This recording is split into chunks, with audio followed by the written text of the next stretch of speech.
¿Qué pasaría si les dijera que el niño más querido de México fue vendido por sus propios padres a la industria del entretenimiento a los 6 años? ¿Qué sentirían si supieran que detrás de esa sonrisa tierna de Pedrito, en la niña de la mochila azul, había un pequeño exhausto que pasaba más tiempo en sets de filmación que en su propia casa? Y si les revelara que Pedro Fernández, uno de los artistas más exitosos de la historia mexicana, confesó públicamente que recién a los 40 años empezó a vivir la vida que él realmente quería vivir? Sí, así como lo escuchan. Pedro Fernández, el ídolo de millones, el galán de telenovelas, la voz privilegiada de la música ranchera, vivió 40 años de su vida cumpliendo los sueños de otros. Y lo más impactante de todo esto es que nadie, absolutamente nadie, conectó los puntos de esta historia hasta ahora. Todos vimos su éxito,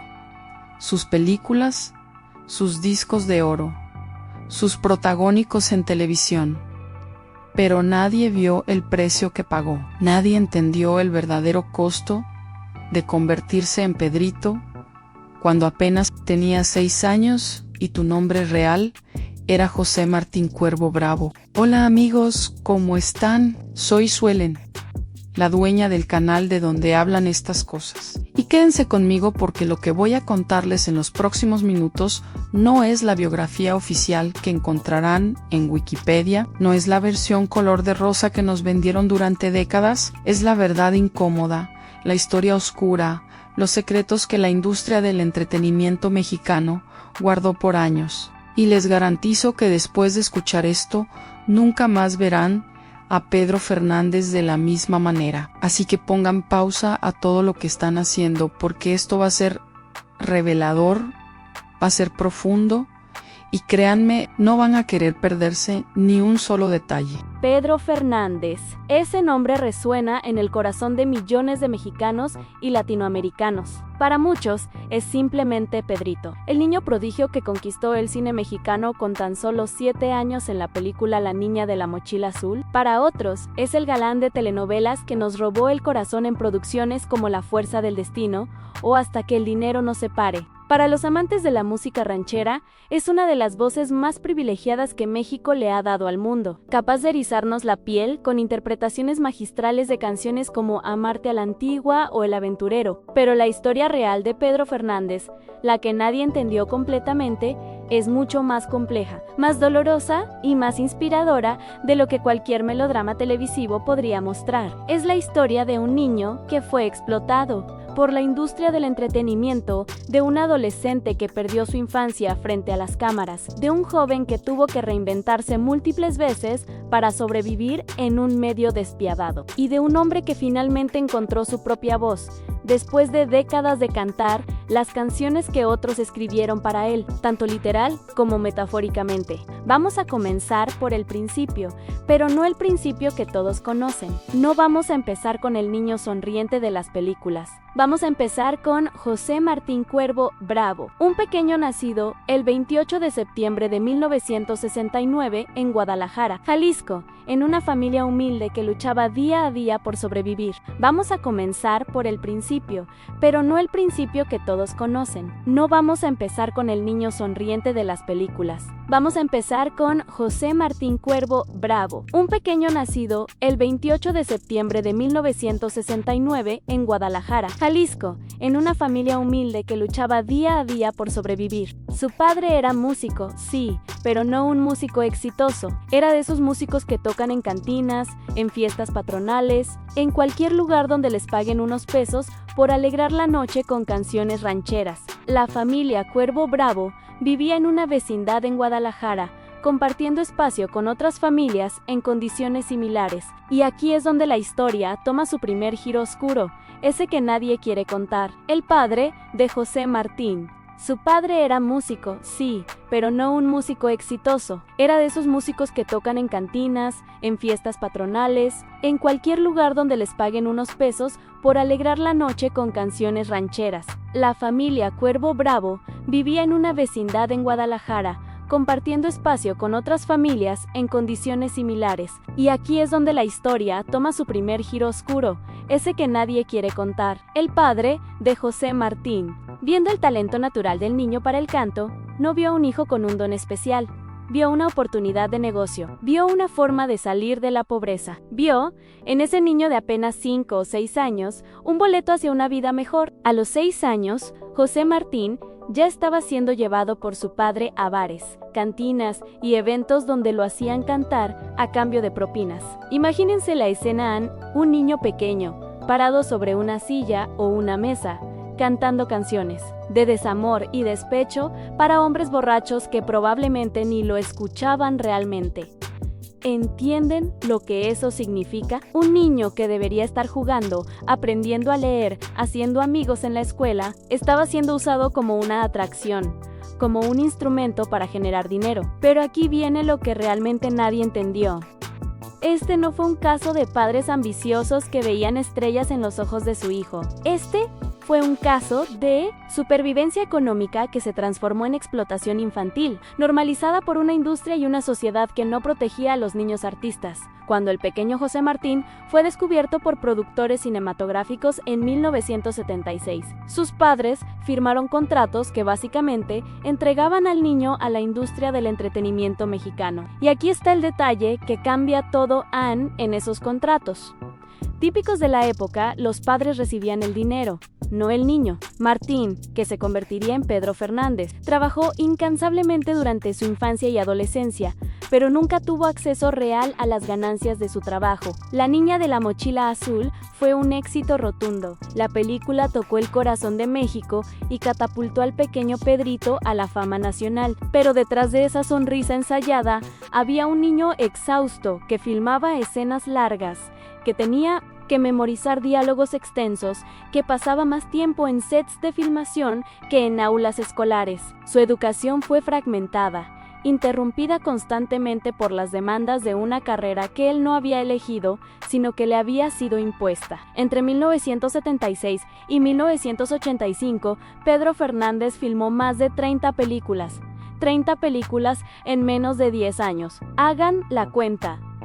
Eso es un promedio de 3 películas por año, durante su infancia y adolescencia, mientras otros niños jugaban fútbol, iban a cumpleaños y descubrían quiénes eran. José Martín interpretaba personajes escritos por adultos, lloraba a demanda frente a cámaras y repetía escenas una y otra vez hasta que el director estuviera satisfecho. Y aquí viene algo que me pareció particularmente desgarrador cuando investigué esta historia. Pedro Fernández ha mencionado en entrevistas, de manera muy sutil y casi como de pasada, que durante esos años no tenía amigos de su edad. Tenía tiempo para ser amigos. Su mundo era adulto en directores, productores, actores mayores, técnicos de cine. Aprendió a relacionarse con adultos porque eran las únicas personas en su vida. Desarrolló una madurez forzada, una capacidad de adaptarse a las expectativas de los demás que, aunque le sirvió profesionalmente, le costó su infancia. Pero la industria del cine infantil en México estaba cambiando. Para mediados de los años 80,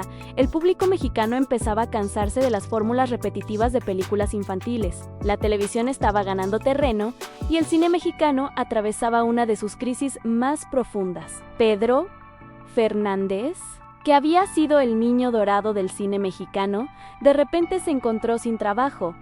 Ya no era un niño tierno, era un adolescente en transición, esa edad difícil que no es ni niño ni adulto, esa edad que la industria del entretenimiento no sabe cómo comercializar. Aquí es donde Pedro Fernández pudo haberse perdido, como tantos niños actores que nunca logran hacer la transición a roles adultos. Pero algo pasó. Algo que demuestra la resiliencia y el talento genuino de este hombre. En lugar de aferrarse al cine, Pedro tomó una decisión que muchos consideraron arriesgada. Se dedicó completamente a la música. Ahora, déjenme ser clara, Pedro Fernández había cantado toda su vida. Había grabado música desde niño. Pero ahora, en 1987, con 18 años recién cumplidos, decidió reinventarse no como un niño cantor, sino como un intérprete serio de música ranchera.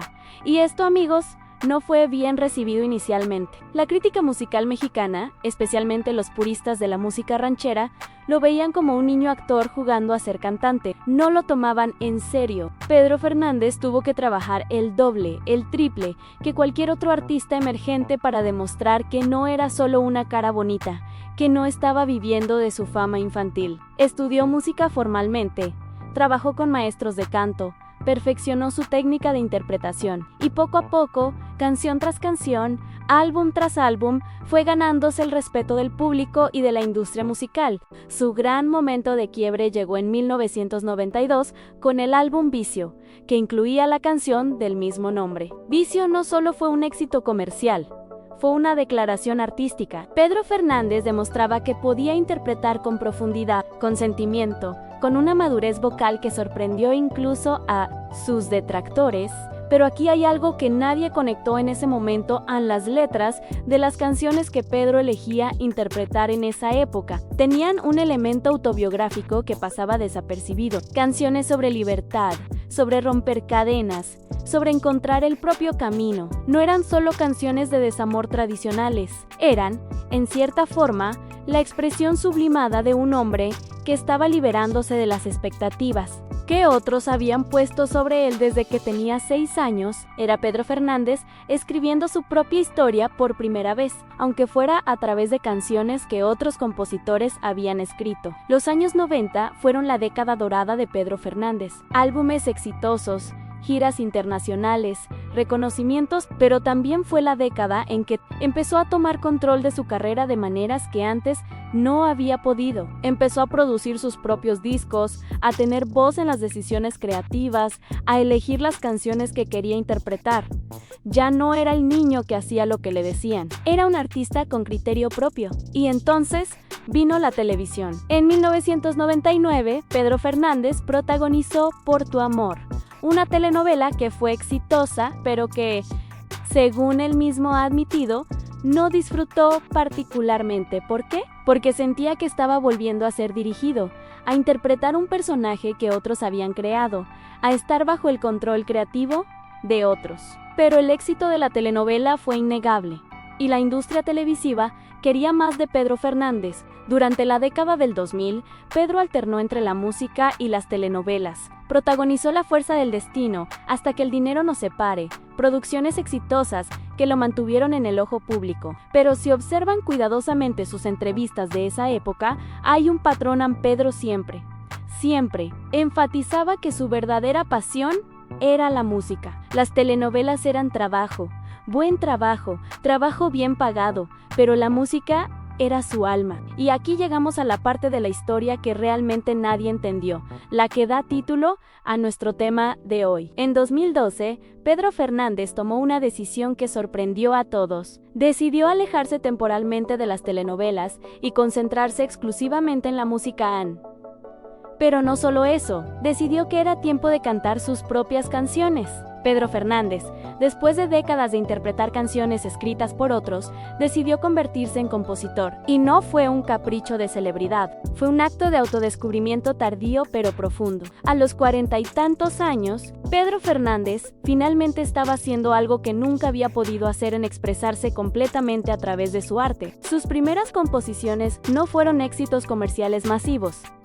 La crítica fue mixta. Algunos decían que debería quedarse interpretando, que para eso era bueno, pero Pedro persistió, y en sus letras, para quien supiera leer entre líneas, había confesiones, había reflexiones sobre una vida vivida bajo los reflectores. Había preguntas sobre identidad y autenticidad. Hubo un momento particularmente revelador en una entrevista de 2015, donde el periodista le preguntó si sentía que había vivido la vida que quería vivir. Pedro se quedó callado por un momento largo, incómodamente largo para la televisión, y luego respondió con una honestidad que sorprendió.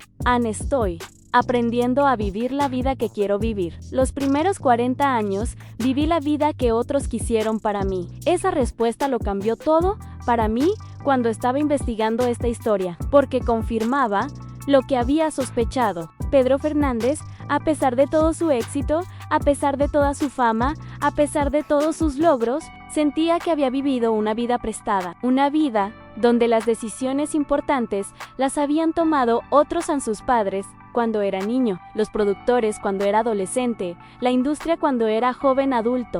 Pero la historia no termina en tragedia. Pedro Fernández, en los últimos años, ha encontrado algo que buscó toda su vida en paz. Se alejó del ritmo frenético de grabaciones constantes y giras extenuantes. Sigue haciendo música, pero a su propio ritmo. Sigue actuando ocasionalmente, pero solo en proyectos que realmente le interesan. Ha aprendido a decir no, algo que nunca pudo hacer cuando era niño. Y aquí viene el verdadero final de esta historia.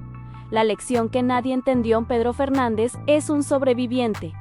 Sobrevivió a una infancia robada, sobrevivió a la explotación infantil normalizada, sobrevivió a las expectativas imposibles de ser eternamente el niño de la mochila azul, sobrevivió a décadas de vivir para otros. Y no solo sobrevivió, prosperó.